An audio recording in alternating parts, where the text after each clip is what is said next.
જામનગર લાલપુરના નાંદોરી ગામે કૌટુંબિક ખેડૂતો વચ્ચે ખેલાયો ખૂની ખેલ। ખેતરના રસ્તા ઉપર આવેલ બાવળ વિવાદમાં બન્યો લોહિયાળ। બંને ખેતરના સંયુક્ત રસ્તા ઉપર ઉભેલ બાવળ કાપવા બાબતે પાડોશી ખેડૂત સાથે થઈ બોલાચાલી। 2 દિવસ પૂર્વે થયો હતો બંને પક્ષે ઝઘડો। આરોપીઓએ વૃદ્ધને સમાધાન માટે બોલાવી કર્યો હુમલો। ધારદાર સળિયાથી હુમલો કરી 70 વર્ષીય ખેડૂત જેતાભાઈ ભીખાભાઈ કરગિયાની નિપજાવાઈ હત્યા।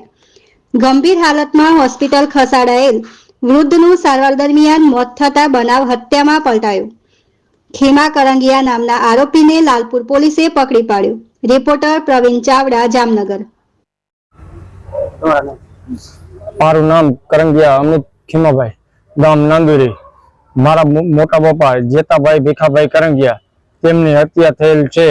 તેમના પાડોશીએ એમની વાડીએ બોલાવી અને મારા મોટા પપ્પા જેતાભાઈ ભીખાભાઈ કરંગિયાની હત્યા કરી છે।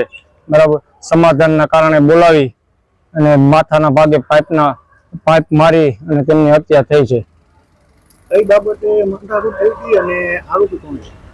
આરોપીનું નામ છે ખીમાભાઈ લક્ષ્મણભાઈ કરંગિયા। વાડીએ રસ્તાના પ્રોબ્લેમને લીધે માથાકૂટ થઈ હતી। लालपुर पुलिस स्टेशन ने गई कल BNS कलम 103 के मुजब मर्डर का गुना दाखिल किया है।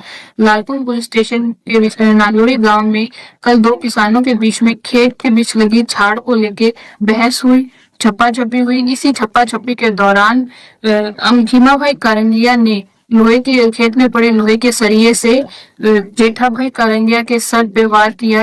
इसी से जेठाभाई के सर पर गंभीर चोट लगी। उन्हें जामनगर सारवार के लिए लेके गया। इसी सारवार दौरान उनकी कल शाम को मौत हो गई।